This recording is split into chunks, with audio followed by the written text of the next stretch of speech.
The year is 2020 and I'm laying on a couch, I'm staring into the ceiling and I'm exhausted. I don't have the energy to live my life. I cannot be awake more than 2 hours a day. I cannot work. I don't have the energy to talk to people or even to read.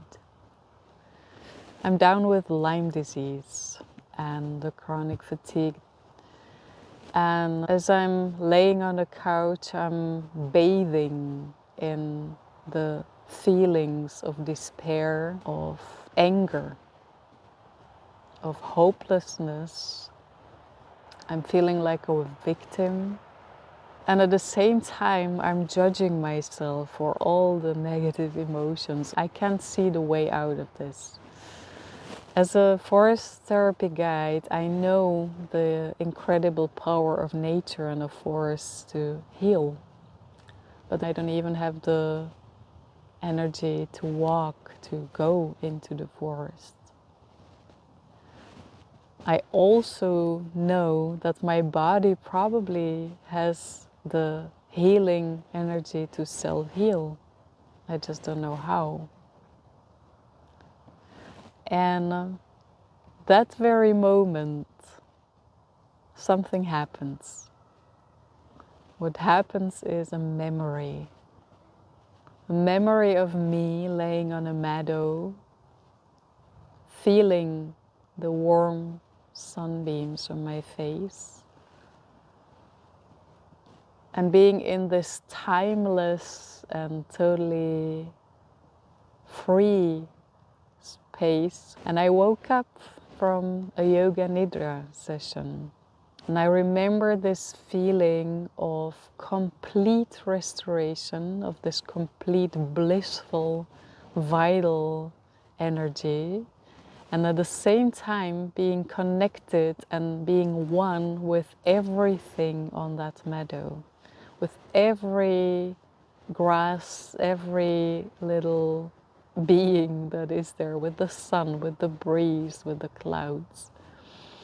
So that memory comes to me as I'm suffering and pitying myself on the couch, suffering from the symptoms of Lyme disease.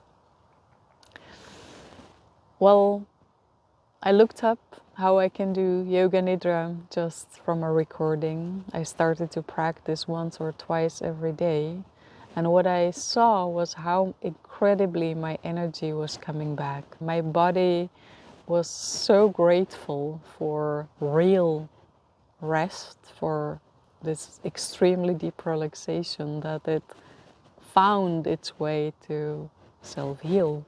So not only I gained my energy back, but I also got some more. I decided to become a Yoga Nidra teacher. I studied the Yoga Nidra traditions. Yoga Nidra is a practice that is as old as yoga itself, and it's a very profound practice that aims to help people to reconnect with their inner nature. And as a forest therapy guide, I sensed that connecting the two practices of forest bathing and yoga nidra can bring something extremely powerful, enjoyable, and extremely needed in this world. I was already able to walk in the forest. It was this very forest, this place where I was spending my time, sitting at water, sitting with the trees, and there were many dragonflies. There were dragonflies flying all around me, circling around me, sitting on my heart or stopping in their flight just right in front of my eyes and looking into my eyes with this incredible ancient sound that they make. They had my attention, they had a message for me. So I deepened into the way that all ancient cultures and traditions were perceiving dragonflies as ancient beings of nature. And what I learned was that dragonflies were perceived as guides. Guides and beings that are able to travel between dimensions, that are able to travel between different levels of consciousness, and that as our older, much older brothers and sisters as a species, they kind of like humans, and they like to guide human beings to do exactly the same, to be able to shift between different levels of perception and to change their perception and to travel between different levels of consciousness, which is exactly the same what you're doing as an Yoga Nidra or Econidra teacher. You're helping people to slow down their brain waves so that they travel between different worlds, so to say. They are balancing on the edge of wakefulness and sleep. Their brain waves are slowed down to the delta and theta levels. And once they're back, the perception changes. The way that you perceive your life situation, your problems, that is shifting because you are really rested. You are reconnected and you are one with yourself and with the rest of nature. So that's what's happening for people practicing Econidra. Econidra is what I created inspired by those dragonflies. It's a blend of forest bathing with Yoga Nidra, and it uses the techniques from both worlds to be a powerful practice for our daily life.